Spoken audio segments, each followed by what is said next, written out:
Hello and welcome to episode 9 of Horror House. I am Morgan, of course, your host as always, and with me this week in this quite special episode, really, I have a good friend of mine, Mr. Nolan Dean.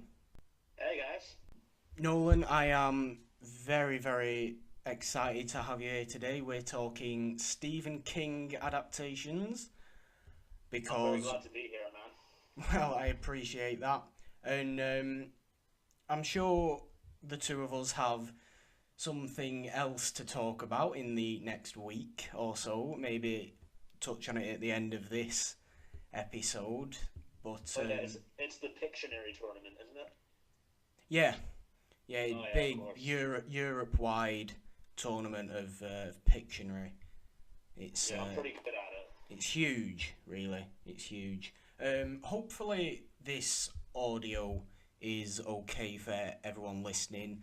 I have changed location, and I've had a couple of technical glitches to start off this episode, but hopefully you can hear us both fine. Okay, Um, so like I said, there is an episode this week. There was one last week. There is an episode this week because myself and Nolan are doing something quite special and quite exciting next Sunday when the episode would have originally gone out. We are going to be on Fan Friction on the Tough channel, and I would think most of the listeners of this podcast are at least familiar with the Tough channel and what's going on over there. they're This doing some great stuff over there. they really, really are. It's a really great channel, a really great fan channel on YouTube. There's always links to that channel in the descriptions of these videos because I think they should be supported by everyone that's listening to this. Especially all the Screen Junkies fans. Yeah, that's All what. 1,000 of you. Um, but yeah, okay. So why don't we get into this episode? And Let's go, man. to start us off, Nolan, I want to ask you a difficult question.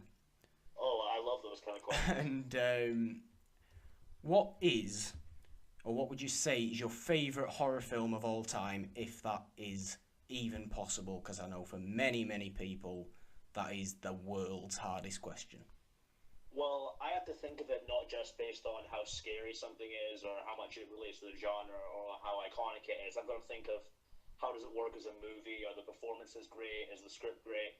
And for me, that movie always ends up being the first Scream film directed by Wes Craven. Yeah. Came out the year I was born, Right? and I just think this movie, aside from being pretty scary, it just has a genius script. It kind of takes all the cliches that you'd expect from a horror film, and I wouldn't necessarily say makes fun of them, but sort of has fun with them, if you Yeah, know what I mean. definitely, definitely. And this is a bit of a controversial opinion, but I would say Ghostface is the scariest horror killer out there. That would be controversial. That is controversial. You're talking to me, and yeah, I mean, Ghostface is great. I once went as Ghostface for Halloween, but Oh yeah. saying he's the best, that's a bold statement. But The thing is, like, people like Freddy and they go on about Leatherface and Michael Myers and yeah, Jason and things like that. The thing about those characters, while they're very fun and very entertaining, well, except Jason, in my opinion, I think he's a very boring character. okay, We know that they aren't real, and Ghostface is such a real character. Like, you could buy that costume anywhere, and true. Ghostface could be living on your street, whereas you can suspend your disbelief for Freddy, Leatherface, Chucky, and people like that. Well, Leatherface was, of course, based on an actual real person.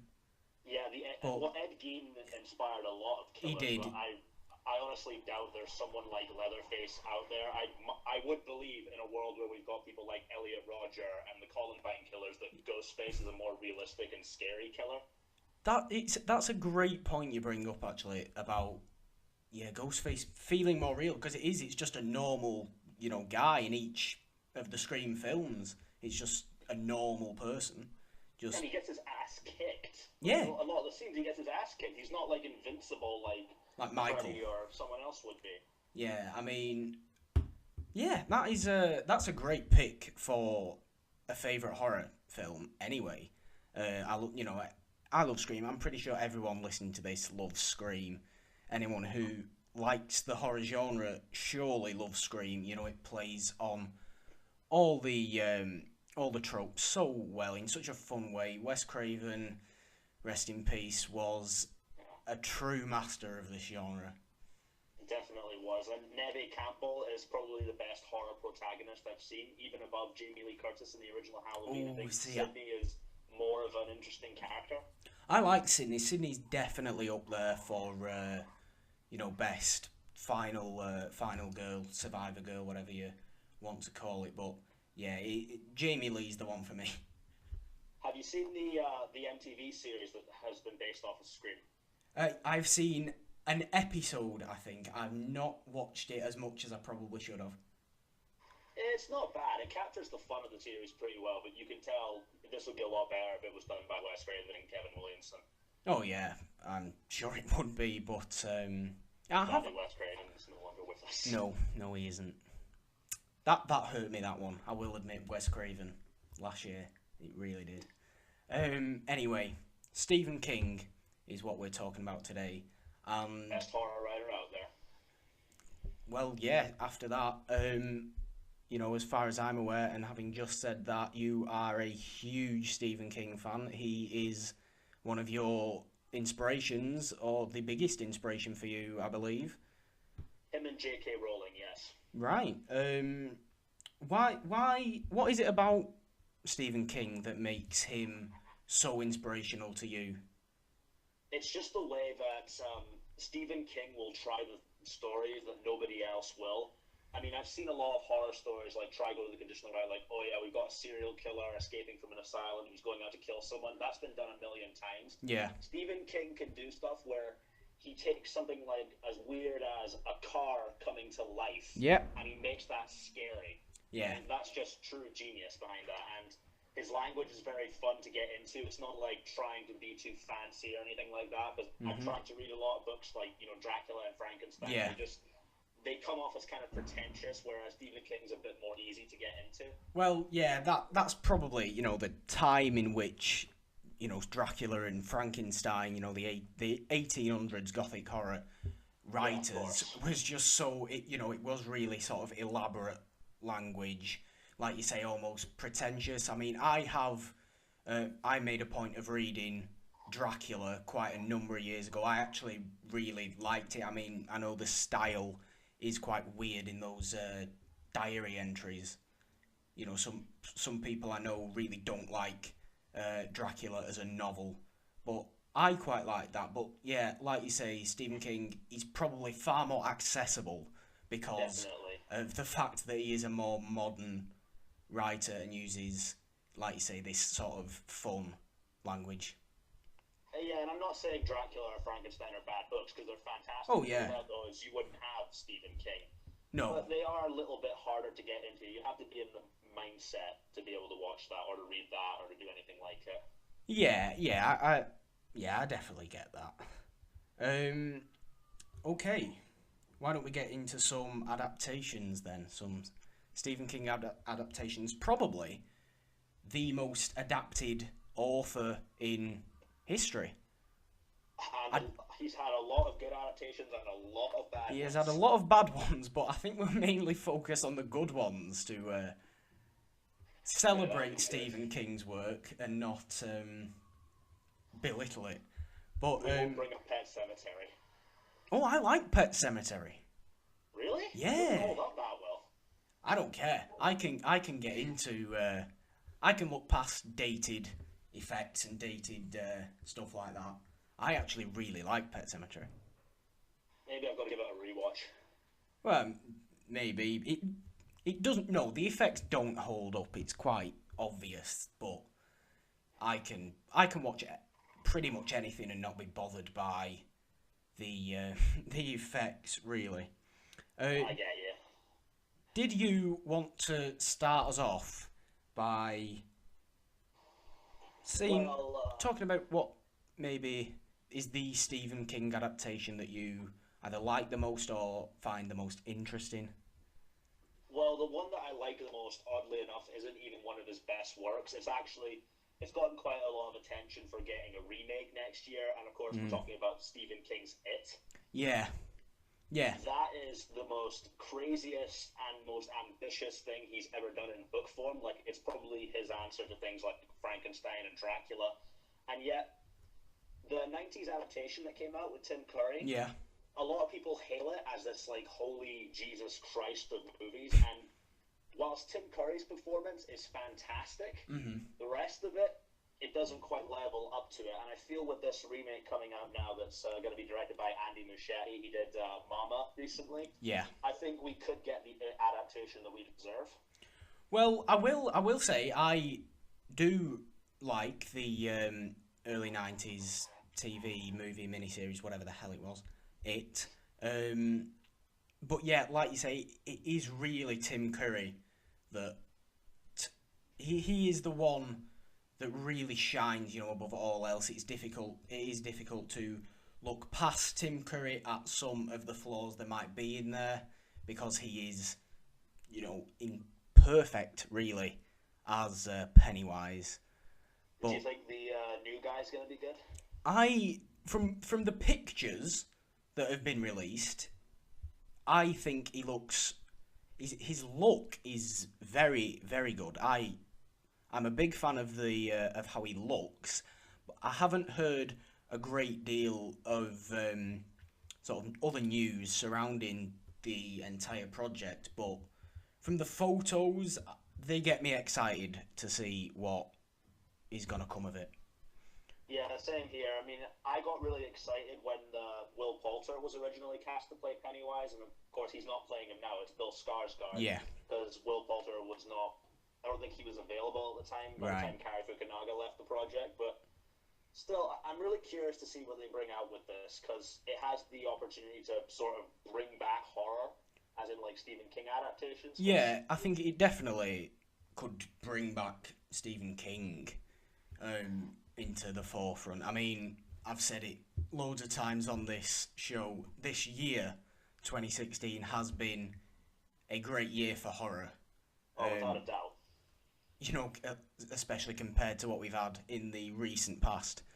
But yeah, Yeah. hopefully this It remake might bring back Stephen King. I mean, there was that Carrie remake with Chloe Moretz a couple of years ago that probably Yeah. tried to bring Stephen King back, but didn't really succeed at all. That movie wasn't terrible or anything. Like the performances were good, but It just I came don't off know, as it was missing mediocre. something. Yeah, It was, yeah, it was missing something that the original Carrie has. yeah. The original Carrie is still quite frightening, even though it Yeah. was a little dated. But the remake it didn't really have any of that spark or that creativity that makes the Stephen King books so great. Whereas I Yeah. think the original did have that. Yeah, I mean, the original Carrie was, I believe, his King's first on-screen adaptation. It was also his first novel, as far Yeah. as I believe. Yeah, so that's quite. I mean, that's 1976, but I think when you really think about King, he's more 80s in terms of his horror adaptation. In terms of the adaptations, it's very, very 80s horror. Do you mean that just by how the way his stories are constructed? I mean that by the style of adaptations that he's had. Oh yeah, I see what you mean. They just fit. You think about Stephen King adaptations, 80s. Comes into mind. What? But obviously, he'd been, having novels published way before then. But his adaptations mainly came out in the 80s. That's why a lot of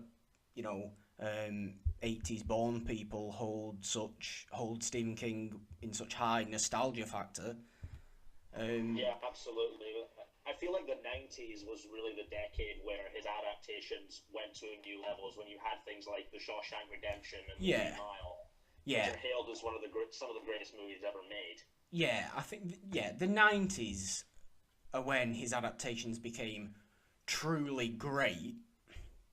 But especially for his horror adaptations, the 80s is where it's at, I think, with Stephen King for me anyway. Do you have a favourite that you can think of? A favourite adaptation? Well, let's ignore that notification. See, obviously the answer is The Shining, but now I get... I see. See, obviously the answer is Stanley Kubrick's The Shining. But Stephen King would disagree with Stephen you on King that. would wildly disagree, and I don't know, maybe you disagree. Maybe you are a big fan of the book and didn't like the changes that were made in Kubrick's film either. The way I see it is that I kind of look at Stephen King's The Shining and Stanley Kubrick's The Shining as two separate things. I mean, Yeah. The problem the movie had was that in the book, Jack Torrance is not like this crazy person.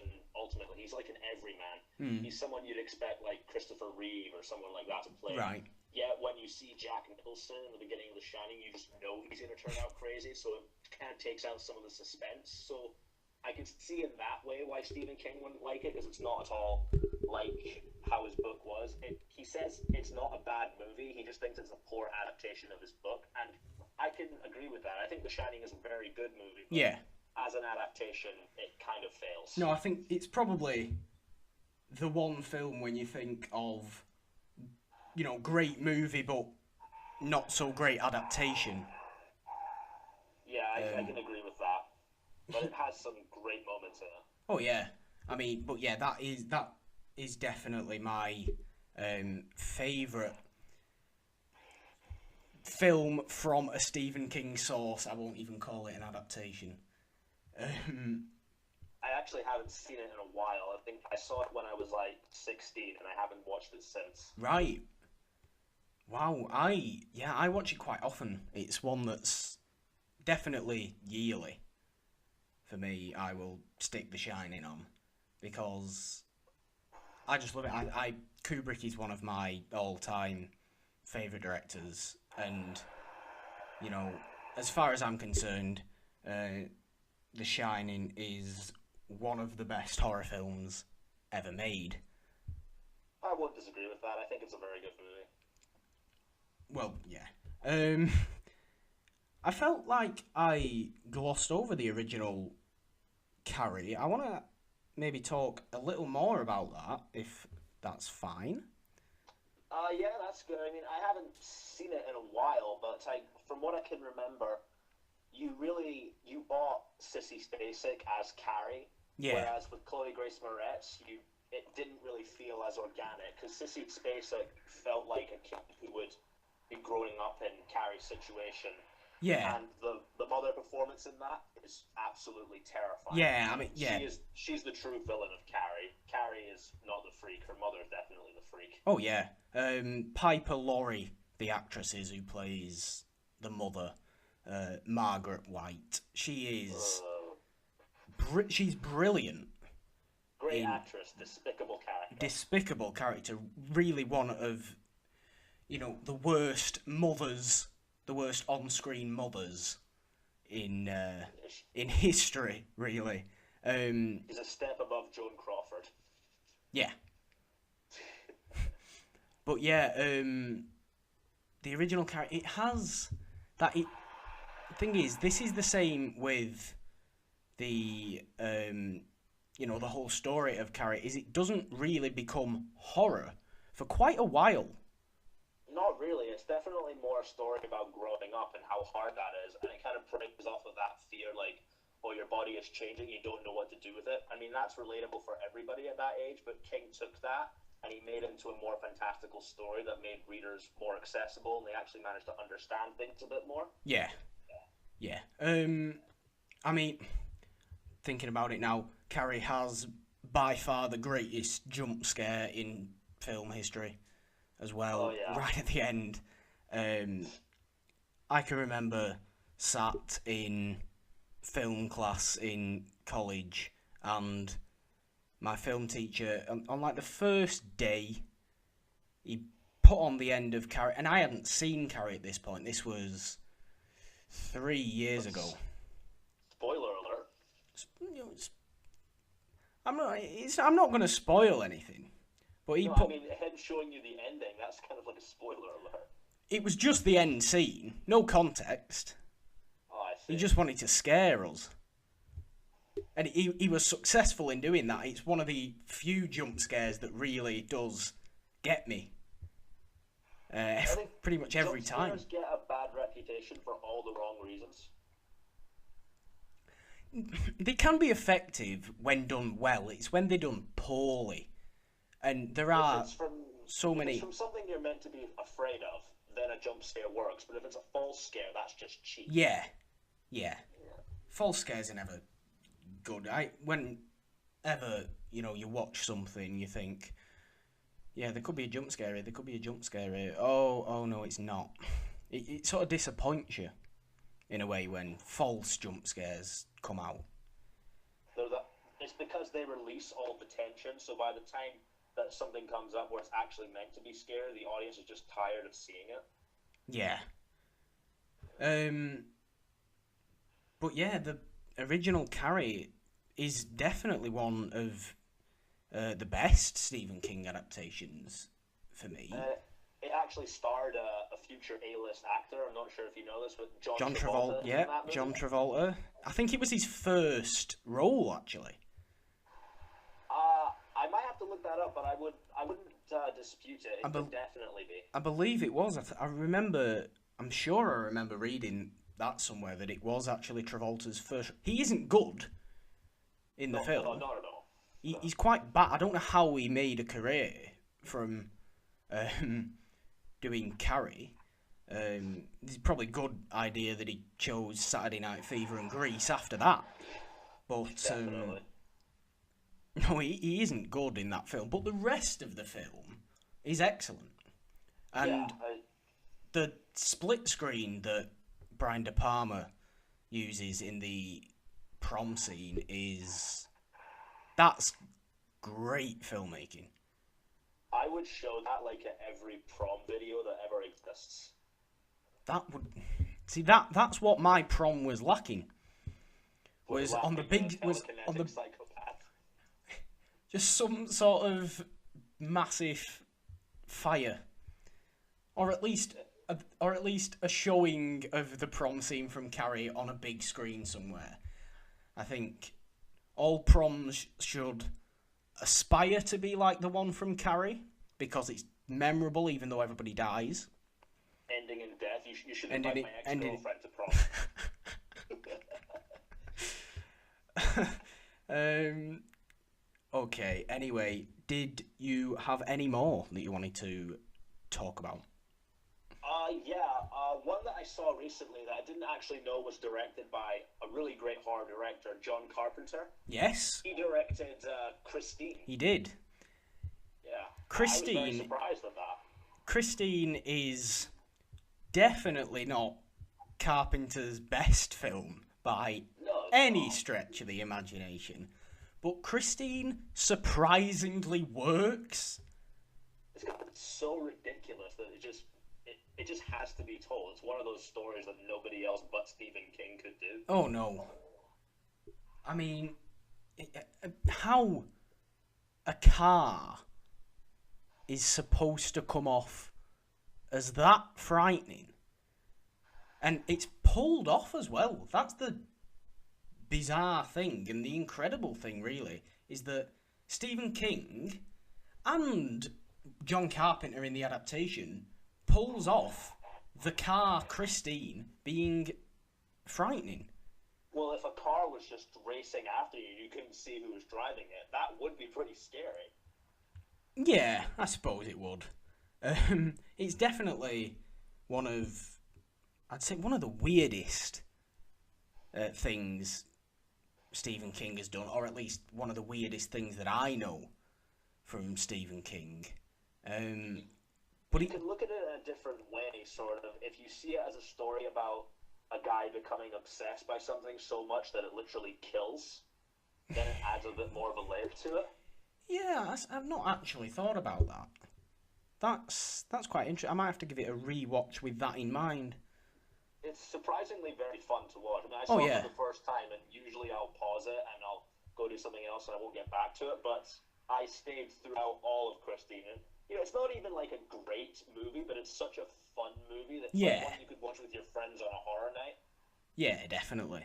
Although none of my friends enjoyed Horror Night, Oh, that's a shame. You need which to get is better friends. which which is depressing. But still, let's move on.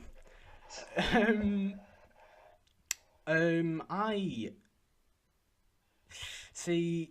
I'm looking at this list now. What to bring up next? I know you said you didn't like Pet Cemetery. It doesn't hold up very well. I think the book is a lot better. See, I am unfamiliar with the book. Well, did you hear that Guillermo del Toro actually wants to make a remake of Pet Sematary? I didn't know, but that intrigues me. I think he would be fantastic for that. I mean, you look at all the things he did with like Crimson Peak and Yeah. Pan's Labyrinth. Him doing a Stephen King adaptation would be fantastic. Yeah, it makes a lot of sense for him to do something King. But yeah, Pet Cemetery is just it's one of the weird ones that is dated, but I do particularly enjoy. But go on, sorry. Oh no, you go on because I was just checking something here. Oh, okay. But why don't we talk now about one that I'm sure you also hail as one of the great King adaptations, and that is Misery. Misery was one of the most frightening experiences I've ever had watching a movie. It is just, it is so tense, so real life scary. There's nothing fantastical about this one at all. No, I've got a funny story about Misery, but it's basically it's from the book, not from the movie. Okay. Before my parents had me and stuff, Yeah. my dad actually had to go to the hospital for a while, and he said to my mom, "Okay, can you get me a book because I'm really bored in here?"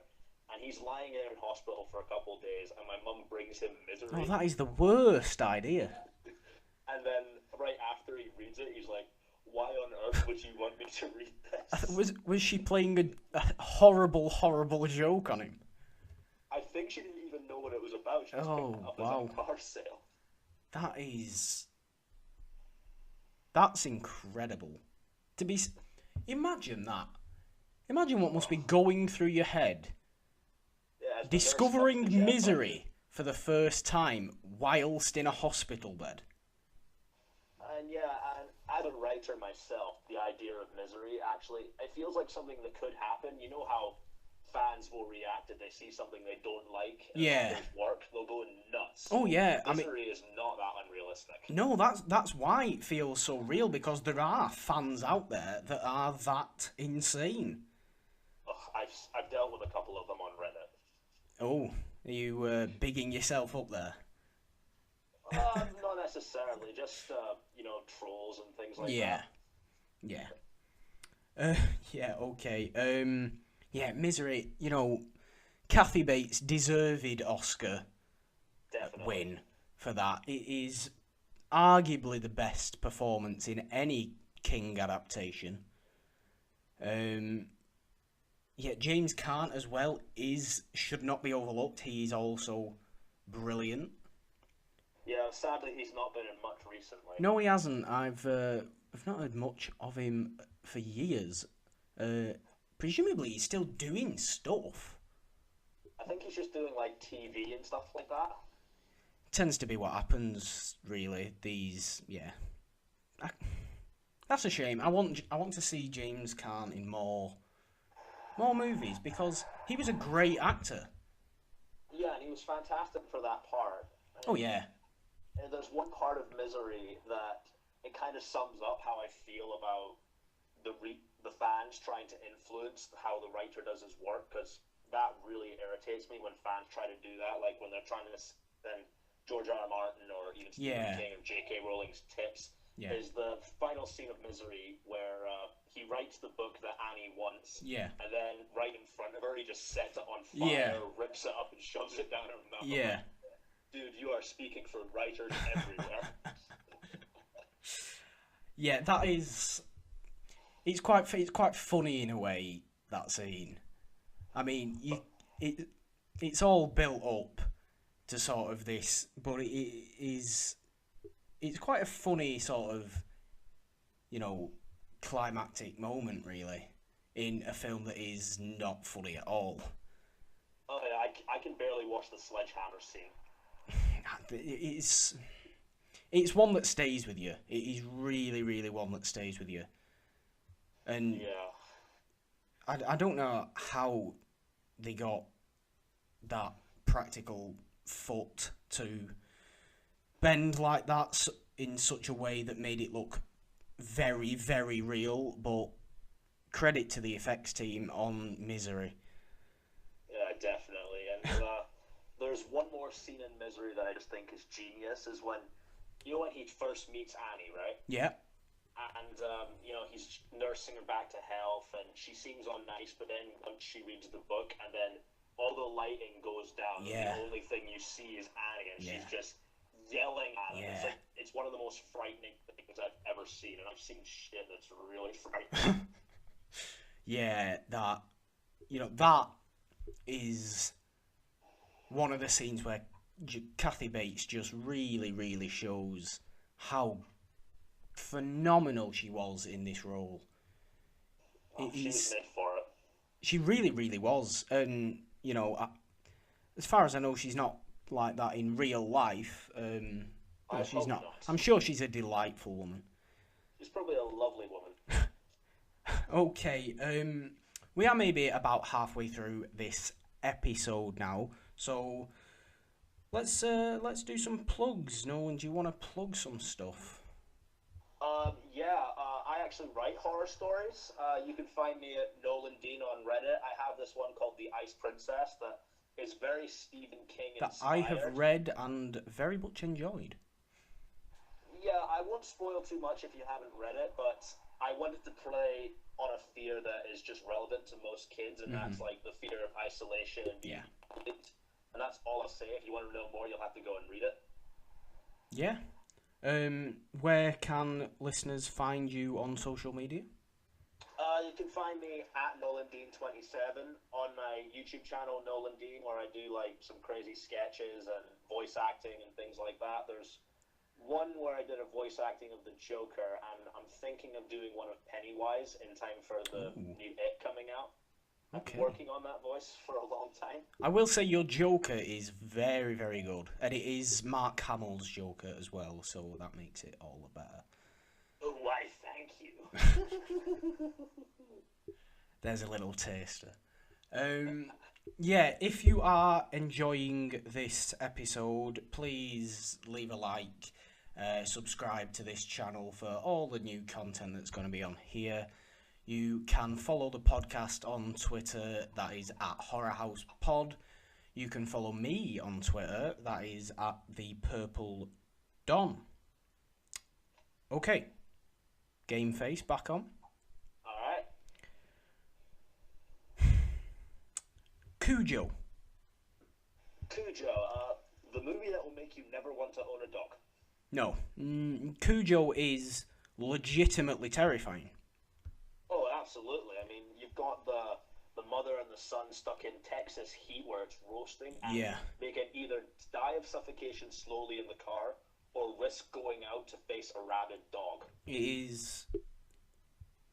Dogs are large dogs. As a child, I was terrified of large dogs. Oh yeah, I know what you mean. And I hadn't become aware of the film Cujo at this point. But I think... That must have been fantastic for you to see. It wouldn't... No, you can tell I'm speechless right now. Because it is just so... As a younger person, watching it, who was already not particularly comfortable with large dogs. Watching Cujo was goddamn terrifying. Oh, God. They wouldn't ever remake that now. PETA would be all over it. Oh, no, you couldn't remake that now.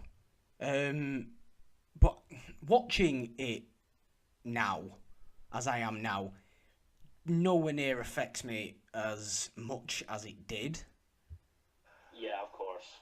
But it's, you can still tell that it is a very, very effective in its horror. That dog, I don't know, what the dog was called who played Cujo, but he deserves an Oscar. Dog actors, and he was a good one. He was a good dog actor. Can we get that on hashtag, like dog actors praise or something like that? Yeah. Hashtag dog actors praise. And I have another funny story about Cujo that's a bit worse than the Misery one. How can it be worse than the Misery one? Please tell me. You'll be surprised. Well, I used to make money babysitting when I was a teenager, and they just told me to, hey, if you want to entertain the kids, just turn on the TV, they'll go to sleep. Oh. And I turned on this dog movie because I thought it was Old Yeller. Oh, and the kids stayed up and watched it, and let's just say I didn't babysit those kids anymore. No. God, you did give them nightmares for weeks. And they were thinking about getting a dog, but and then the dad actually thanked me because he's like, hey dude, thanks, because I didn't want to spend money on a dog. That you might have actually saved that family. Yeah. Unknowingly, you might have unknowingly saved that family. Well, I could have used the money, but oh well. You did a good deed. A potential good deed. I had good intentions. I honestly thought it was Old Yeller because I'd never seen Cujo. To be fair, Old Yeller is a depressing movie. So is Cujo, but Old Yeller is... Cujo's frightening. Cujo's frightening, but Old Yeller is depressing. I mean, that would have affected the children as well. More like in the case that they want to love their dog and never, let it go, whereas with Cujo, they'd be like, fuck off, we don't want the dog anymore. Oh, man. Yeah. Anyway, did you have another one that you wanted to discuss? Yeah, I'd actually... Oh God, I'm trying to think of what it was now. I definitely did see one recently that it gets a lot of hate. And it's getting a lot of hate right now. It's not actually come out yet, but that's one of Stephen King's best works. It's called The Dark Tower. And that's got a movie coming out in January with Idris Elba and Matthew McConaughey. Oh, okay. Yeah, Matthew McConaughey plays the villain in it, and Idris Elba's playing this Clint Eastwood-style gunslinger. But the reason it's getting hate is because in the book, that character is a white supremacist. So it's kind of weird that they cast Idris Elba to play that. Yeah. That is... I don't know if you know, but he didn't just stay out in the sun too long. He's actually a black guy. That is a strange... Unless they're trying to make a point in casting Idris as a white super... That doesn't work, though, does it? I suppose they might change some stuff from the book, which I wouldn't mind. I mean, I hate it when movies just straight up adapt a comic or a book. If you're going to adapt it, try and bring something new. Yeah. Yeah. And that's why I think The Shining's so good. Because it changed most of it. Yeah, I'm not going to lie, I am unfamiliar with The Dark Tower. But after hearing the news that Idris Elba is to play a white supremacist, that intrigues me. Allegedly. They might just make him maybe they'll make him a white guy savior, or it'll be like Django or something like that. Yeah, maybe. But McConaughey in that looks terrifying as hell. McConaughey can play terrifying. I think McConaughey's terrifying when he's playing an all good guy hero. He has that look about him. But someone actually suggested to me that he should be the one to play the Green Goblin next. Ooh, that's a great shout. I would be up for it, especially after the last one. Yeah. Oh no! Forget weird, Amazing Spider-Man Green Goblin. Oh, That was you just don't need to that. bring That up was again. no. Yeah, McConaughey. That could work. Yeah, and he looks like he's going to be great in this movie. Oh well, that's good then. Yeah, Like- he lobbied for the part. Like you say, this next year might be the year for the return of Stephen King. Definitely, I hope so. I really hope so. Okay, what about Salem's Lot? Salem's Lot is one of the few adaptations I've actually not seen, but I am Right. familiar with the book. It's about vampires, right? Yes, it is. Can you talk me a bit through it if you've seen it? Well, I'm not. I don't like to give story points away a great deal, but I will say, like Pet Cemetery, it obviously is dated. Yeah, I can understand that. The effects are dated, but same again. Like me with Pet Cemetery, I can look past that and see what is a pretty fun horror film. Yeah, for sure. I think Salem's Lot is one that, you know, vampires in. I think Salem's Lot came out in. I want to say 79. I don't know why I want to say 1979. It might be 1989. Who knows? But when Salem's Lot did come out, vampires weren't necessarily, you know, everywhere like they were a few years ago, like they were in the 60s. I won't mention it. Please don't. But yeah, this was, you know, this was quite an interesting way to bring vampires back, you know, to bring vampires back onto people's screens. Salem's Lot is, yeah, it's a decent one. It's not one of the best King adaptations, but it's far, far, far from the worst. Is it And one that you think could use a re-adaptation? possibly, yeah. As long as it's good, though, because I think a lot of Stephen King stuff could have a redoing, a remake, but I'm so fearful of any remake that happens, really, of anything, not even just horror. I would only say a remake is necessary if there's something from the original that couldn't be built upon or perhaps could make it better, which is why I'm excited for what they're doing with this It remake. Yeah. Yeah. Did you have any more? I've got one more left that I wanted to I really have talk one about. more that I think not a lot of people remember. Go for it. It stars our good friend Christopher Walken. Excellent. Have you ever seen The Dead Zone? The Dead Zone. Oh, right. I am familiar with the title, and I'm trying to think what it is about, and I can't for the life of me. Is it? No. I can't for the life of me remember actually what it is about. Well, from what I remember, it's Christopher Walken suddenly he starts seeing things of the future and they start happening, and it's not just happy things. He envisions like an ice thing breaking during a kids' hockey game and the kids aren't at it, Oh, okay. and it ends up happening. Right. And then it kind of drives him nuts, and it's a really great example on how people shouldn't know too much. When they do, it could drive them crazy. And Christopher Walken, he was at, as Hal Rudnick would say, he's at the height of his powers in these kind of movies, Yeah. and he really owned that role. There's one scene from that you'll just remember forever, because you know what the way Christopher Walken sounds, he makes anything sound hilarious, but Yes. this time his voice actually made it sound a bit more frightening. Okay. So it's right after he gets the premonition about the ice thing breaking, and he just goes to this guy and he's like, "The ice is gonna break," and for some reason it just worked. It just works. It didn't come off as silly or anything. Like it just worked. See, Christopher Walken has become a cartoon of himself. Like many actors from the 90s and the 80s. Yeah. But yeah, if Walken works so well in The Dead Zone, maybe that is one that I definitely have to check out. I would recommend it. I did have one more that I wanted to quickly mention, and that is Children of the Corn.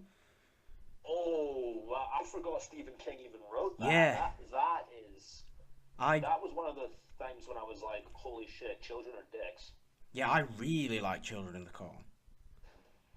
It is. Yeah. It spawned a lot of terrible sequels, but It did. the first one is really great. I think there's like 9 sequels. They'd be adults of the corn by then. I think there's legitimately as many as like 9 sequels. I'm sure I remember hearing that somewhere. But yeah, Children of the Corn, the original Children of the Corn, is a damn good movie. It is bloody terrifying. It really is. Children, if you want good children horror, like groups of children, watch Village of the Damned and watch Children of the Corn. Oh my god. Children of the Corn, that reminds me of something else. Another story. Might be, this was when my school had this thing where sometimes the year 8s would come in for a sleepover and we had to put on a movie for them to entertain them, and just for a laugh I was like, okay guys, we're going to be rebellious while everyone else is watching Green Lantern and the Avengers and the Amazing Oh, don't Spider-Man, watch I'm Green gonna watch Lantern. Children of the Corn. Oh, what is it with you and showing children terrifying films? Hey, if horror is the most imaginative genre out Horror there, is the just best spark their genre. imagination. Although the teacher wasn't too happy about to be fair, it's a much better movie than The Green Lantern or an Amazing Spider-Man. In itself. in the very, very worst way. Oh god.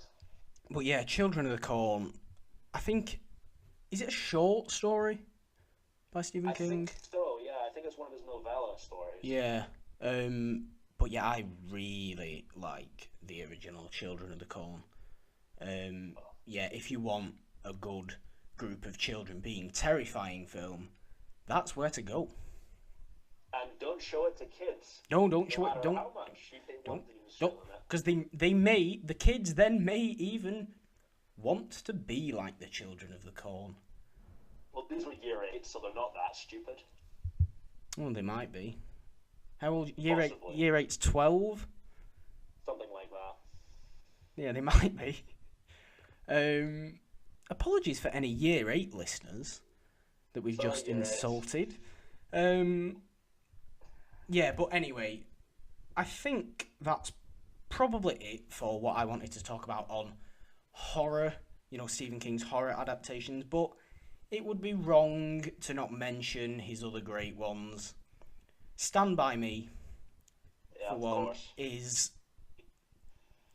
for me, arguably, apart from Shawshank and The Shining, and I know The Shining's not a great adaptation, but whatever, for the sake of this point, it is.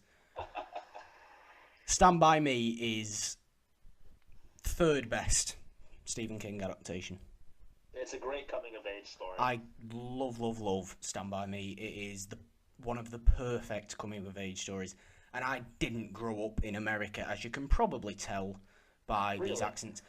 Neither did you. You did not grow up in the US, as people can tell by your accent. But Stand By Me has a universal feel to it, although it is quintessentially American. And surprisingly, you can't say this for a lot of Stephen King adaptations, but Stand By Me holds up incredibly well. Oh, very, very, very well. Really, really well. Which also starred a young Will Wheaton, if I'm Yes, it not did. mistaken. And River Phoenix before he sadly passed away. Yeah, of course. And Kiefer Sutherland. I didn't know that. Yeah, Kiefer Sutherland is the big bully guy. Ace, I think his name is.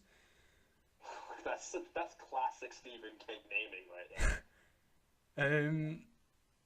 Yeah. Yeah, Stand By Me is a great, great, great, great film, and one of the perfect coming-of-age films of all time. And of course, there's Shawshank, but really, do we need to even go into detail of why Shawshank is so good?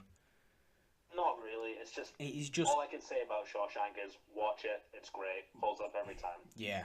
And then Green Mile. Also, one of the most depressing Stephen King stories ever come out. Green Mile.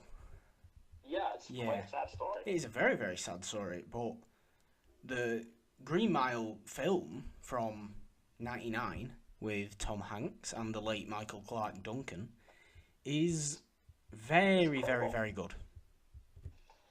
Yeah, But it is very sad. extremely. Very, It's one of those very movies sad. you watch like maybe after you've gone through a breakup and you want to see people who are worse off than yourself.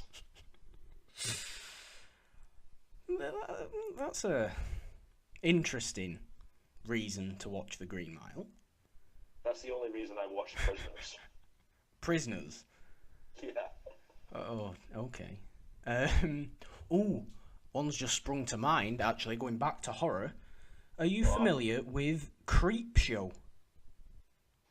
I have not seen Creepshow, but I've been told by many people that I should see it. Creepshow is mental. Sounds like my kind of thing. It is. It's from like 1985. It's an anthology, but it's all King, but it's directed by I'm pretty sure Spielberg directed a part of it. Correct me if I'm wrong, people who know Creepshow better than me, but it had some. I think Rob Reiner also directed a part of it. And Rob Reiner, of course, did Stand By Me and Misery as well, so he's very familiar with Stephen King. But yeah, like most Stephen King stuff, the effects are slightly dated, but they are, as far as I'm concerned, they are great effects. It's all practical, obviously.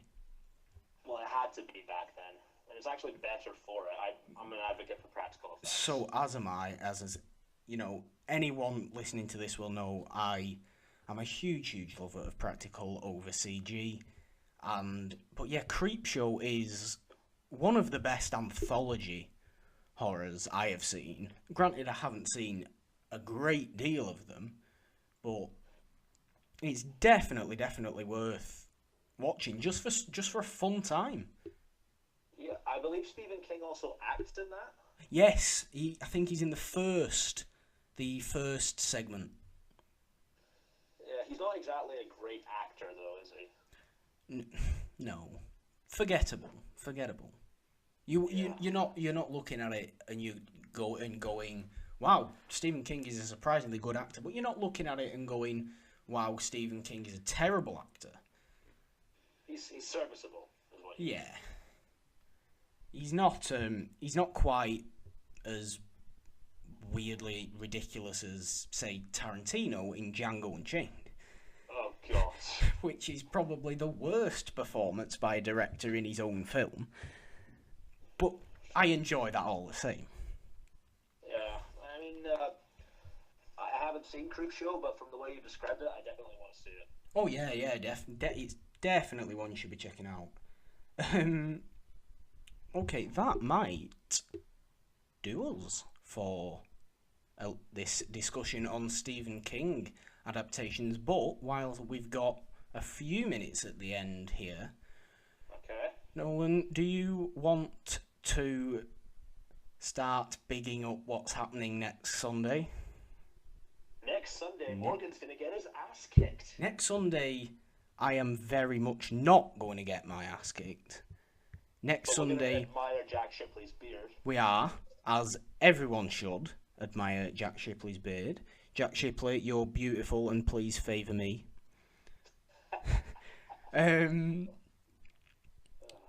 I could Yeah. write stories about Jack Shipley's beard. Please do.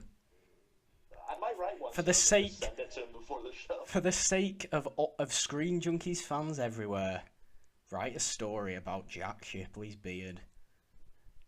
Maybe not. Actually, I Maybe think I've got one. maybe not. Got one in mind.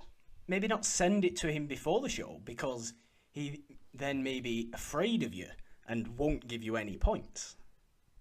If he's not afraid of me from the things that we've been sending on Twitter, then that's true. He's going to have to get himself ready for the true Nolan Dean show. But anyway, if any of that was unclear, me and my good friend on the other end of this line are going to be competing in Fan Friction on the Tough channel next Sunday. Goes live at 1 p.m. Eastern time. That's Eastern US time. I had to think about that because I do not work from Eastern US time. But yeah, it should be a great fight. We have been building it up all over Twitter all this week, and we'll be continuing to do that all next week. So definitely look out for all that. Like I said, I am the Purple Don on Twitter. Nolan is at NolanDean27 on Twitter. And yeah, the third, because there are 3 competitors in this Fan Friction battle. The third competitor is Holmesy83 on Twitter, I believe. Funny thing about Holmesy, I reckon on Halloween, which is coming up, I think he could pull off a good Pennywise. That could be interesting. I don't know. It takes a lot of makeup and costume to do Pennywise well, though. Yeah, definitely. That's not a quick Halloween costume. Trust me, I know. But yeah, so we are bigging this fight up. We think it's going to be the best fight they've had yet. I hope so. Otherwise, all that build-up's going to have been for nothing. Optimism. It's going to be great. We still haven't got the questions yet, though. I'm really scared that I'm going to get a question that I have no idea how to answer. I've not even thought about that, to be honest. I hope we get a pitch question. If pitch questions are likely to be my downfall. I'm going to go full Landis on that. Please go full Landis. Absolutely. I'm not going to dye my hair rainbow. But if you're Landis, I'm Dameril. That's fine. I've actually met Landis a few times, and he is very much like myself. Well, that's handy, but let's face it, Dan always wins. He does. Guess who's winning? Guess who's winning next Sunday? Me. Well, we'll have to find out next Sunday, won't we? We will. So everyone listening to this should go and watch that next Sunday. And yeah, I think that about does it for this episode. If you, like I said, if you did like this episode, be sure to give it a like. Subscribe to this YouTube channel for a bunch of new content that's coming soon. Definitely. You can follow me on Twitter at the Purple Don. You can follow Nolan Dean on Twitter at NolanDean27. Is there anything else you want to add before we wrap this up? Actually, yeah, there is one thing I'm working on that's horror related that may be the best thing I've ever done. Go for it. I took a lot of inspiration from Stephen King from this. I thought of a story about a kid who's obsessed by horror stories. Right. And in his school, he finds this spell book that's got dark magic and everything in it. Mm-hmm. And through using that, it ends up corrupting his mind, and he actually ends up raising the town's old serial killer back from the dead. That sounds fun. And basically what happens is, this killer wants the book so he can get the power, but whenever he uses the power that he has, he can shoot fire and stuff, but it actually hurts him. So this whole story is a commentary on how addiction will destroy you. Right. It's called The Playground Devils. I haven't finished it yet, but... Well, I look forward to reading that when you've finished. That premise sounds very, very interesting. And I had a weird casting for that, should it ever get adapted. Go for it. Could you ever see Andrew Garfield playing a serial killer? Weirdly, yes. He's got that look. He's got a look, and I think he could pull off something very dark that we might not have seen from Andrew Garfield before. He's my only choice for the role. Fair enough. Fair enough. Okay, guys. So, that does it for another episode of Horror House. There will be another episode in 2 weeks' time. So, until then, which will be episode 10, see, that rhymed, I want to do a bit of a special episode for episode 10, so be sure to follow the podcast on Twitter at Horror House Pod for any updates on what that might be. But yeah, that is it. Until then, goodbye, guys. Thank you so much for having me, man. Thank you for coming on. Bye, guys. Bye, guys.